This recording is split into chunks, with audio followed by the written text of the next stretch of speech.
അപ്പൊ നമ്മുടെ അച്ഛനും അമ്മയ്ക്കൊക്കെ ജോലി ആയതുകൊണ്ട് എപ്പോഴും വരാൻ പറ്റില്ല. അപ്പൊ ആന്റിയാണ് ഞങ്ങളെല്ലാരും നോക്കുന്നത്. അപ്പൊ ആന്റീന്റെ അടുത്ത് അമ്മയും അച്ഛനും, ആന്റി ഉള്ളതുകൊണ്ടാണ് നമ്മൾ അങ്ങനെ വിശ്വസിച്ച് അവിടെ നിർത്തിട്ട് പോകുന്നത്. അപ്പൊ ആന്റി ഞങ്ങൾക്ക് എല്ലാവർക്കും ഒരമ്മയാണ്. പക്ഷെ എനിക്ക് എന്റെ വീട്ടില് അച്ഛനും അമ്മയും എനിക്ക് എന്താണോ ഇഷ്ടം അത് ചെയ്യാൻ പറയുന്ന ആൾക്കാരാണ്. അപ്പൊ അങ്ങനെ ഒരു അച്ഛനും അമ്മേനെയും ഇങ്ങോട്ടെന്നെയൊക്കെ കിട്ടിയത് വലിയ ഭാഗ്യമാണ്. ആദ്യം കാണുമ്പോൾ എല്ലാവരും ഭയങ്കര ജാടയെന്ന് വിചാരിക്കും. അപ്പൊ ഭയങ്കര ജാടയെന്ന് വിചാരിച്ചു, പിന്നെ മനസ്സിലായി ഇത്രയും മണ്ടിയാണെന്ന്. അങ്ങനെയാണ് എല്ലാരും പറയാറ്. കോളേജിലായാലും സ്കൂളിലായാലും ഇവിടെ ആണെങ്കിലും എല്ലാരും അങ്ങനെയാണ്.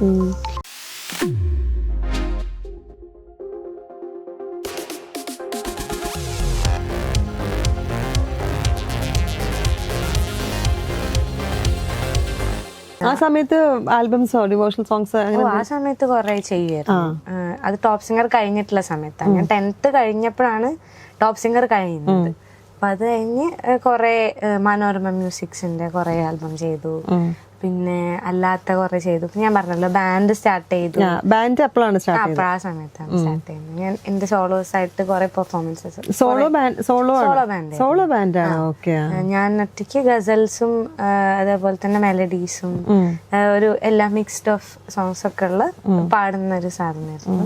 സ്റ്റേജസ് എല്ലാം കുറച്ച് സ്റ്റേജസ് ഒക്കെ, കുറെ ഇല്ല, കുറച്ച് സ്റ്റേജ് ഒക്കെ ചെയ്തിട്ടുണ്ട്. അപ്പൊ അതിനൊക്കെ ശേഷമാണ് സ്റ്റാർ സിംഗർ. ഈ സ്റ്റേജസിലെ അപ്പൊ ആ സമയത്ത് ഏത് പാട്ടാണ് മുള്ളുടെ ഒരു സെലക്ഷൻ ഓഫ് സോങ്സ് എന്ന് പറയുന്നത്? ഇപ്പൊ തേടുന്നതാരേ ശൂന്യതയിൽ ഈറൻമിഴികളെ നിങ്ങൾ തേടുന്നതാരേ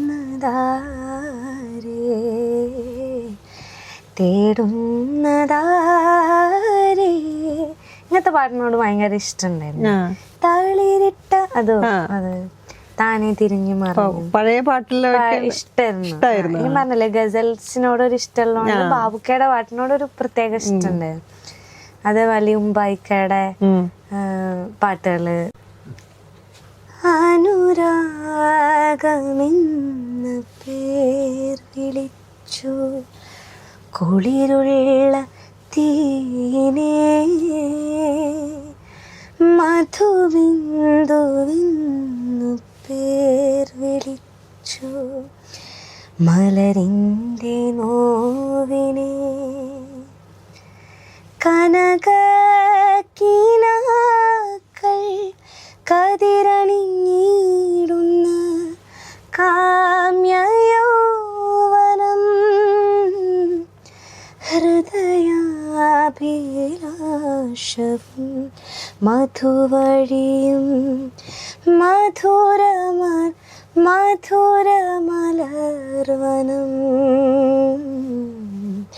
കമനീയ നന്ദനം. പിന്നെ ഇതേപോലത്തെ അല്ലെങ്കിൽ കുറച്ച് ക്ലാസിക്കൽസും എല്ലാം കൂടെ മിക്സ് ചെയ്തിട്ടായിരുന്നു പാടാറുണ്ട്. ഈ എന്താ പറയാ, നമ്മളിപ്പോ ഒരു മിററിൽ നോക്കുന്ന സമയത്ത് ഓൾഡ് തീർത്ത വെറ്റ്സ് ന്യൂ തീർത്ത എന്ന് പറയുമ്പോൾ അതിൽ എന്തൊക്കെ ചേഞ്ചസ് ആണ് തോന്നിയിട്ടുള്ളത്? ഇപ്പൊ എവിടെയൊക്കെ ഇമ്പ്രൂവ് ചെയ്യണം എന്നാണ് ഇപ്പൊ മോൾക്ക് ഫീൽ ചെയ്തിട്ടുള്ളത്? പണ്ടത്തെ ഞാൻ എന്ന് പറയുമ്പോ തീരെ എക്സ്പ്രസീവേ അല്ലാത്ത ഒരാളായിരുന്നു. തീരെ ഇങ്ങനെ മിണ്ടാന്നോ ചിരിക്കാമോ പറയാനോ ഒന്നും അറിയില്ല. എനിക്ക് ഏറ്റവും അടുത്ത ആൾക്കാരോട് ഞാൻ ഭയങ്കര കമ്പനി ആണെങ്കിൽ പുറത്തിറങ്ങിയാൽ ഒട്ടും അറിയില്ല. കോൺഫിഡൻസ് അത്ര ഒന്നും ഉണ്ടായിരുന്നില്ല. അങ്ങനെ ഒരാളായിരുന്നു. പിന്നെ എന്താ പറയാ, ഭയങ്കര ഒരു എനിക്കെങ്ങനെ പറയാൻ ഓപ്പൺ ആയി ഇപ്പോ ഭയങ്കര മെച്യൂരിറ്റി ഉള്ള പോലെയായിരുന്നു കണ്ടാ തോന്നുക. പക്ഷെ മെച്യൂർഡ് ഒന്നുമല്ല, അങ്ങനെ അഭിനയിക്കായിരുന്നു. ഇപ്പം കുറച്ചുകൂടെ ഞാൻ ട്രൂ ടു മൈ സെൽഫായി. ഞാനായിട്ട് തന്നെ ഇരിക്കാൻ തുടങ്ങി. എനിക്കിഷ്ടമുള്ള പാട്ടുകൾ കേൾക്കാനും പാടാനും അതിനെ ഓപ്പൺ ആയിട്ട് സ്വീകരിക്കാനൊക്കെ തുടങ്ങി. കോൺഫിഡൻ്റ് ആയി കുറച്ചും കൂടെ. എന്താ പറയാ, ഞാൻ എനിക്കിഷ്ടമുള്ള കാര്യങ്ങളല്ലേ ചെയ്യുന്നത്, മറ്റുള്ളവർക്ക് ഇഷ്ടമുള്ള കാര്യങ്ങൾ ചെയ്യാനല്ലല്ലോ. അപ്പോൾ നമുക്ക് ഇഷ്ടമുള്ള പാട്ട് പാടാൻ അല്ലെങ്കിൽ അതിനെ എൻജോയ് ചെയ്യാൻ തുടങ്ങിയപ്പോൾ തന്നെ നമ്മൾ തന്നെ മാറും. അങ്ങനെയാണല്ലോ. അപ്പം അതാണ് എനിക്ക് തോന്നുന്നത് ഏറ്റവും വലിയ ചേഞ്ച്. ഇപ്പൊ പാട്ട് ലൈക്ക് പ്രൊഫഷണൽ ആക്കി എടുക്കണം എന്നുള്ളൊരു മൊമെന്റിലേക്ക് എത്തിയോ? അതന്നെയാണ് അങ്ങനെ തന്നെ. എനിക്ക് തോന്നുന്നില്ല വേറെ ഒന്നും ചെയ്യാൻ പറ്റുന്നുള്ളൂ. ഞാൻ നന്നായിട്ട് പഠിക്കും, ഞാൻ പറഞ്ഞത് പഠിക്കുമായിരുന്നു. അപ്പം ഡിഗ്രി അല്ല +2 ഒക്കെ കഴിഞ്ഞ സമയത്ത് +2 ഇവൻ എടുക്കുന്ന സമയത്ത് എല്ലാരും പറയും അവള് സയൻസ് എടുത്താൽ മതി, എന്തിനാണ് മറ്റേ ഞാൻ ഹ്യൂമാനിറ്റീസ് ആയിരുന്നു. ഭയങ്കര ഇഷ്ടമാണ് ഹ്യൂമാനിറ്റീസ്, വായിക്കാനൊക്കെ ഇഷ്ടമായിരുന്നു. അപ്പൊ ഞാൻ ഹ്യൂമാനിറ്റീസ് ആണ് എടുത്തത്. അപ്പൊ എന്തിനാണ് അവൾ അത് എടുത്തത്? അപ്പൊ ഞാൻ പറയും എനിക്ക് സയൻസ് ഇഷ്ടമല്ല, അല്ലെങ്കിൽ പഠിക്കേണ്ടാത്തോണ്ടല്ല, എനിക്ക് അതിലും ഇഷ്ടം ഹ്യൂമാനിറ്റീസ് ആണ്, ഞാൻ അത് പഠിക്കട്ടെ. അപ്പൊ ഞാൻ ഞാനല്ലേ പഠിക്കേണ്ടത്. അപ്പൊ മറ്റുള്ളവർക്ക് അതല്ലല്ലോ, ടീച്ചേഴ്സിന്റെ മക്കളാണ്, ഇന്ന പോലെ ആവണം, ഡോക്ടർ ആവണം, എഞ്ചിനീയർ ആവണം, എല്ലാരും അതായ പോരല്ലോ, എന്തൊക്കെ കാര്യങ്ങളുണ്ട്. അപ്പൊ ഞാൻ അങ്ങനെയാണ് ഹ്യൂമാനിറ്റീസ് എടുക്കുന്നത്. അപ്പൊ അത് കഴിഞ്ഞ് ഞാൻ ഡിഗ്രിക്ക് ഞാൻ എക്കണോമിക്സ് ആണ് എടുത്തത് പഠിക്കുന്നത്. ഞാൻ പഠിക്കുന്ന PSMO കോളേജ് തിരുരങ്ങാടി. കഴിഞ്ഞു ഡിഗ്രി കഴിഞ്ഞൊന്നും ആലോചിക്കാൻ വയ്യ. ഞാൻ ഇവിടൊക്കെ ആയിരുന്നു മോസ്റ്റ് ഓഫ് ദ ടൈം. അപ്പൊ ഡിഗ്രി കഴിഞ്ഞെന്നൊക്കെ പറയുമ്പോ ഞാൻ അയ്യോ കഴിഞ്ഞല്ലോ, എനിക്ക് ഇത്ര വയസ്സായല്ലോ എന്നൊക്കെ അപ്പോഴാ തോന്നുന്നത്. അപ്പൊ ഈ എക്കണോമിക്സ് എടുക്കുമ്പോഴൊക്കെ എല്ലാവർക്കും ഒരു എന്തിനാ അവൾ അങ്ങനെ എടുത്തത്, വല്ല വേറെ എന്തെങ്കിലും പഠിക്കണ്ടേ, പ്രൊഫഷണൽ കോഴ്സ് ചെയ്യണ്ടേ, അങ്ങനെയൊക്കെ ഒരുപാട് പേർക്ക് ഉണ്ടായിരുന്നു. പക്ഷെ എനിക്ക് എൻ്റെ വീട്ടില് അച്ഛനും അമ്മയും എനിക്ക് എന്താണോ ഇഷ്ടം അത് ചെയ്യാൻ പറയുന്ന ആൾക്കാരാണ്. അപ്പൊ അങ്ങനെ ഒരു അച്ഛനും അമ്മേനെയും ഏട്ടനെയൊക്കെ കിട്ടിയത് വലിയ ഭാഗ്യമാണ്. അപ്പോഴാണെങ്കിലും അച്ഛനും അമ്മ പറഞ്ഞു മ്യൂസിക് എടുത്ത് പഠിച്ചോന്ന് പറഞ്ഞു. പക്ഷെ അപ്പൊ എനിക്ക് എന്തോ മ്യൂസിക് എടുത്ത് ഇവിടെ പഠിക്കാനൊന്നും തോന്നിയിട്ടില്ല, എന്തെങ്കിലും പഠിക്കാം അങ്ങനെ തന്നെയായിരുന്നു അപ്പൊ തോന്നി.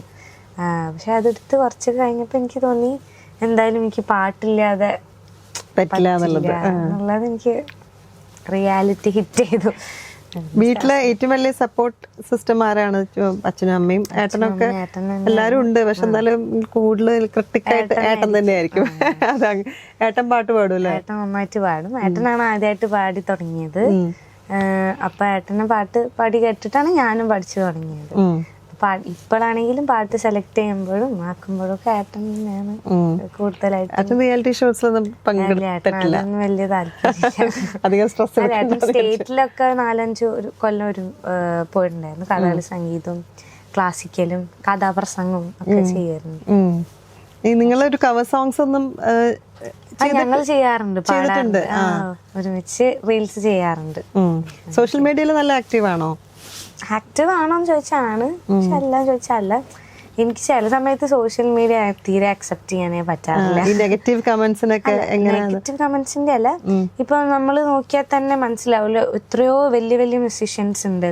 അപ്പൊ അവര് നല്ല നല്ല കണ്ടന്റ്സ് ഇട്ട് കഴിഞ്ഞാൽ പോലും അതിന് സോഷ്യൽ മീഡിയയിൽ അത്ര റീച്ചോ അല്ലെങ്കിൽ അതിന് വേണ്ട ഒരു സപ്പോർട്ടോ കിട്ടുന്നതായിട്ട് ഞാൻ കാണാറില്ല.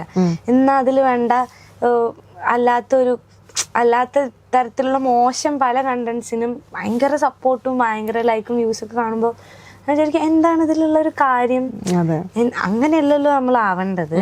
അപ്പൊ ആ സമയത്ത് എനിക്ക് തീരെ അതിൽ വിശ്വാസമൊന്നുമില്ല. പക്ഷെ നമ്മൾ ഈ കാലത്താണ് ജീവിക്കുന്നത്, എന്തായാലും അതിൽ ആക്റ്റീവ് ആവണം. ഞാൻ ഈ ഇൻഡസ്ട്രിയിലുള്ള സ്വന്തമായിട്ടൊരു ഐഡന്റിറ്റി ക്രിയേറ്റ് ചെയ്യണമെങ്കിൽ നമ്മളെ തന്നെ പുഷ് ചെയ്ത് വിടണം എന്നുള്ളതാണ്. റിയാലിറ്റി ഷോയിൽ ഇപ്പൊ നിങ്ങൾ കുറെ കാലമായല്ലോ, അപ്പൊ more than 1.5 years ആയി. അവിടെ കുറച്ച് ക്ലോസ് ഫ്രണ്ട്സ് ഉണ്ടാവുമല്ലോ, നമ്മുടെ വൈബ് കണക്ഷൻ വരുന്ന കുറച്ച് ഫ്രണ്ട്സ്. ഞാനും കൃഷ്ണശ്രീയും നല്ല കൂട്ടാണ്. ഞാനും അവളെ തമ്മിലൊരു 3 വയസ്സ് വ്യത്യാസമുണ്ട്. അപ്പൊ ചോദിക്കും നിങ്ങൾ എങ്ങനെ ഫ്രണ്ട്സ് ആയത്? അവള് ഭയങ്കര എന്താ പറയാ, ഭയങ്കര ഡിഫറെന്റ് ആയിട്ടുള്ള ഒരാളാണ്. ഞങ്ങൾ ഓഡിഷന്റെ സമയത്താണ് കുറച്ച് ഭയങ്കര കണക്ട് ആവുന്നത്. ഞങ്ങൾ ഒരുമിച്ച് ട്രെയിനിലൊക്കെ പോവാ. അപ്പൊ ആ സമയത്ത് ഞങ്ങൾ ഇങ്ങനെ സംസാരിച്ചിട്ടാണ് ഭയങ്കര, അവള് കാണുമ്പോ ഭയങ്കര കുഞ്ഞിതാണ്, പക്ഷെ അവള് ഭയങ്കര മെച്ചുവേർഡാണ്. ഭയങ്കരമായിട്ട് കാര്യങ്ങളെ ഇപ്പൊ എനിക്കാണെങ്കിലും കുറെ പറഞ്ഞുതരും. തീർത്തു അങ്ങനെ ചെയ്യണം, അങ്ങനെ വേണ്ട, അങ്ങനെ വിചാരിക്കും, അങ്ങനെയൊക്കെ പറയുന്ന ആളാ. പക്ഷെ അവൾക്ക് ഭയങ്കര ഒരു അല്ലാത്ത സൈഡും ഉണ്ട്, കുഞ്ഞിതാണ്, നമുക്ക് എല്ലാവർക്കും കുട്ടിയാണ് അവള്. അപ്പൊ അങ്ങനെയാണ്. പക്ഷെ ഞങ്ങൾ നല്ല കണക്ട് ആണ്, അവർക്ക് മനസ്സിലാവും. ഞങ്ങളെല്ലാം മറ്റേ സീക്രട്സ് ഒക്കെ പറയുന്ന ആളാ, ഗോസിപ്പ് പാർട്ണർ ഒക്കെ, അതൊക്കെ ആണ്. അങ്ങനെയാണ്. ഇപ്പൊ ഒരു എത്ര 1.5 years ആയില്ലേ? more than 1 year ആയിട്ടുള്ളൂ. more than 1 year ആയി. ഒരു വീട്ടിൽ തന്നെ എല്ലാരും കൂടി ഒരു ഫാമിലി പോലെ അല്ലേ? അതെ. അപ്പൊ എല്ലാവരുടെ സ്വഭാവം എനിക്ക് തോന്നുന്നു. ഇപ്പൊ കൃഷ്ണയുടെ അമ്മ ഉണ്ട്, ജിഷാമ്മ. അപ്പൊ ഞങ്ങള് ഇപ്പൊ നമ്മുടെ അച്ഛനും അമ്മയ്ക്കൊക്കെ ജോലി ആയതുകൊണ്ട് എപ്പോഴും വരാൻ പറ്റില്ല. അപ്പൊ ആന്റിയാണ് ഞങ്ങളെല്ലാരും നോക്കുന്നത്. അപ്പൊ ആന്റീന്റെ അടുത്ത് അമ്മയും അച്ഛനും, ആന്റി ഉള്ളതുകൊണ്ടാണ് നമ്മൾ അങ്ങനെ വിശ്വസിച്ച് അവിടെ നിർത്തിട്ട് പോകുന്നത്. അപ്പൊ ആന്റി ഞങ്ങൾക്ക് എല്ലാവർക്കും ഒരമ്മയാണ്. എല്ലാം ഞങ്ങൾക്ക് എല്ലാം എന്ത് വേണമെങ്കിലും പറയാനും കളിയാക്കാനും വെറുതെ ഇതാക്കാനും ഒക്കെ രസമാണ്. അങ്ങനെയാണ്. ഈ ക്യാമറയുടെ മുന്നിലല്ലാത്ത തീർത്ഥം എങ്ങനെയാണ്? എങ്ങനത്തെ ആളാണ്? ഫണ്ണാണോ? ഭയങ്കര ടോക്കറ്റീവ് ആണോ? നേരത്തെ പറഞ്ഞു ഭയങ്കര സംസാരപ്രിയാണെന്നുള്ളത്. നല്ല സംസാരിക്കും, ഭയങ്കര ഫണ്ണാണ്. പക്ഷെ എനിക്ക് അറിയാത്തൊരു ആൾക്കാരുടെ ഇടയിൽ എന്നെ കൊണ്ടിട്ട ഭയങ്കര സൈലന്റ് ആണ്. ടൈം എടുക്കും കുറച്ച്. അല്ലെ എനിക്കൊന്ന് കണക്ട് ആയാൽ ഭയങ്കര ഇവളെ പോലത്തെ പൊട്ടത്തി വേറെ ലോകത്തില്ല എന്ന് പറയാം ആൾക്കാര്. ആദ്യം കാണുമ്പോ എല്ലാവരും ഭയങ്കര ജാടയെന്ന് വിചാരിക്കും. അപ്പൊ ഭയങ്കര ജാടയെന്ന് വിചാരിച്ചു, പിന്നെ മനസ്സിലായി ഇത്രയും മണ്ടിയാണെന്ന്. അങ്ങനെയാണ് എല്ലാരും പറയാറ്. കോളേജിലായാലും സ്കൂളിലായാലും ഇവിടെ ആണെങ്കിലും എല്ലാരും അങ്ങനെയാണ്. ഈ പാട്ട് അല്ലാണ്ട് വേറെ എന്തൊക്കെ ഹോബീസാ ഉള്ളത്? അല്ലാണ്ട് എന്താ, ഡാൻസോ അല്ലെങ്കിൽ ചേട്ടൻ ചിരിക്കുന്നുണ്ട്, ഫൈറ്റിംഗ് എന്നൊക്കെ പറയാം, അടികൂടലായിരിക്കും. നിങ്ങളങ്ങനെ അടികൂടൊന്നും കൂടാറില്ല? പണ്ടൊക്കെ നല്ലതല്ലേ, ഭയങ്കര അടിയായിരുന്നല്ലേ? പിന്നെ ഒബിയസ്ലി തല്ല് കൂടുന്നില്ലല്ലോ. തല്ലല്ല, പാട്ടല്ലാണ്ട് കുക്കിംഗ് ഒക്കെ ഇഷ്ടമാണ്.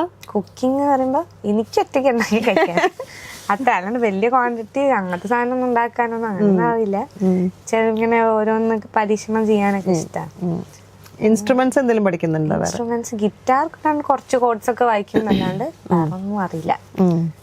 ചിലപ്പോ വെറുതെ വീട്ടിൽ ഹാർമോണിയം ഉണ്ട്, അതെടുത്ത് വെറുതെ ഇങ്ങനെ സ്വരം അറിയാലോ. അപ്പൊ സ്വരസ്ഥാനം ഇങ്ങനെ വായിച്ചു നോക്കി എന്തെങ്കിലുമൊക്കെ വായിക്കും, അത്രേ ഉള്ളൂ. ഒരു ലൈക്ക് ഫ്യൂച്ചറിലെ ഡ്രീം പ്രോജക്ട്സ് എന്നൊക്കെ പറയുന്നത് ഇങ്ങനെ ആളുടെ കൂടെ കൊളാബ് ചെയ്യണം എന്നൊക്കെ ഉണ്ടാവും. എനിക്ക് സൂരജ് സന്തോഷ് ചേട്ടന് ഭയങ്കര ഇഷ്ടമാണ്. എന്റെ സ്പോട്ടിഫൈ പറഞ്ഞ ടോപ്പ് സൂരജ് സന്തോഷ് ചേട്ടന്. അപ്പൊ അങ്ങനെയൊക്കെ പാടാൻ പറ്റിയ കൊള്ളാമെന്നുണ്ട്. അങ്ങനെ ഒരുപാട് വലിയ ശ്രേയാഘോഷം മാമിനൊന്ന് കാണാൻ പറ്റിയ കൊള്ളാമെന്നുണ്ട്. അതൊക്കെയാണ് വലിയ ആഗ്രഹം. പിന്നെ ആഗ്രഹം എന്ന് പറയുമ്പോ എനിക്ക് എന്റെ ഇൻഡിപെൻഡന്റ് ആയിട്ടുള്ള എന്തെങ്കിലും ചെയ്യണം. ഇപ്പൊ അതിന്റെ ഒരു കാലഘട്ടമാണല്ലോ. അപ്പൊ എല്ലാരും ഇൻഡിപെൻഡന്റ് ട്രാക്കിലൂടെയാണല്ലോ പോയിക്കൊണ്ടിരിക്കുന്നത്. എന്തെങ്കിലും നമ്മുടേതെന്ന് പറയാനുള്ള ഒരു സാധനം, ഒരു ഐഡന്റിറ്റി കാണിക്കുന്ന ഒരു സാധനം ചെയ്യാൻ പറ്റും എന്ന് വിചാരിക്കുന്നു. മ്യൂസിക് പ്രൊഡക്ഷൻ ഒക്കെ പഠിച്ചാൽ കൊള്ളാമെന്നുണ്ട്. അപ്പൊ പഠിക്കണം എന്ന് ആഗ്രഹമുണ്ട്. അപ്പൊ കുറെ പഠിക്കാൻ പാട്ട് ഞാൻ പഠിക്കുന്നുണ്ടെങ്കിലും അങ്ങനെ കുറെ കൊല്ലായി എന്ന് പറയാനേ ഉള്ളൂ. ഈ റിയാലിറ്റി ഷോ ഒക്കെ ആയിട്ടൊന്നും പഠിക്കാൻ പറ്റിയിട്ടില്ല കാര്യമായിട്ട്. സ്വരസ്ഥാനം ബേസിക്സ് അറിയാം എന്നല്ലാണ്ട് ഭയങ്കര ഡീപ്പായിട്ടൊന്നും പഠിച്ചിട്ടോ അറിഞ്ഞിട്ടോ ഇല്ല. അപ്പോൾ അങ്ങനെ ഡീപ്പായിട്ട് പഠിക്കണം എന്നാണ് ആഗ്രഹം. വേറെ ഇപ്പൊ ഹിന്ദുസ്ഥാനി പഠിക്കണം എന്നുണ്ട്. അച്ഛൻ പാട്ട് പാടുന്നല്ല? അച്ഛനല്ല, അമ്മയാണ്.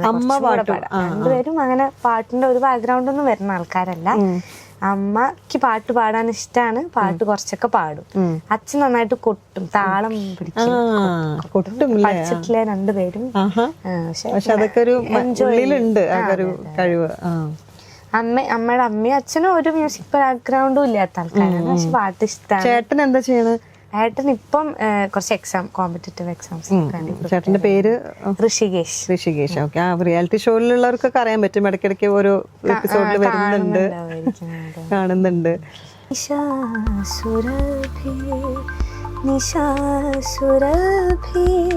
ശരത് സാറിന്റെ പാട്ടാണ്. അത് എനിക്ക് പാടാൻ പറ്റിയില്ല, അത് പാടണമെന്നുണ്ട്. പക്ഷെ അതിന് റൈറ്റ്സ് ഇല്ല. റൈറ്റ്സിന്റെ പ്രശ്നം. എന്റെ കൂടെ എന്റെ ഫ്രണ്ട് ഉണ്ട് ഫാത്തിമ അൻഷി, കേട്ടിട്ടുണ്ടോ അറിയില്ല. ബ്ലൈൻഡ് ആണ് ആള്, പക്ഷെ ഭയങ്കര ടാലന്റഡ് എന്ന് പറഞ്ഞാൽ എനിക്ക് പട്രുമാല് കിട്ടിയ എൻ്റെ ഒരു ഫ്രണ്ടാണ്, എൻ്റെ ബെസ്റ്റ് ഫ്രണ്ടാണ്. എന്താ പറയാ, എനിക്ക് ഭയങ്കര ഇഷ്ടമാണ് സിത്താർ ചേച്ചീനെ. ചേട്ടനെ അതെ, ചേച്ചി പറയുമ്പോൾ ഭയങ്കര ഒരു യൂണീക്ക് ശബ്ദമുള്ള ഒരാള് ഈ ഇൻഡസ്ട്രിയിൽ വന്ന് പല ടൈപ്പ് ഓഫ് സോങ്സ് ഇത്രയും ഭംഗിയായിട്ട് പാടി വെച്ചിട്ടുള്ള ഒരാളാണ്. അതേപോലെ പേഴ്സണാലിറ്റിയും എനിക്ക് ഭയങ്കര ഇഷ്ടമുള്ളവരാണ് ചേച്ചീനെ. അപ്പോൾ ചേച്ചി ഒക്കെ അവർക്ക് കമന്റ് പറയുന്ന കേട്ടിരിക്കാൻ തന്നെ നമുക്ക് ഭയങ്കര നമ്മളിങ്ങ് കേട്ടിരുന്നോ ചേച്ചിക്ക് എന്ത് രസമായിട്ടാണ് അനലൈസ് ചെയ്തിട്ട് അത് പറഞ്ഞു തരുന്നത് എന്നുള്ളത്.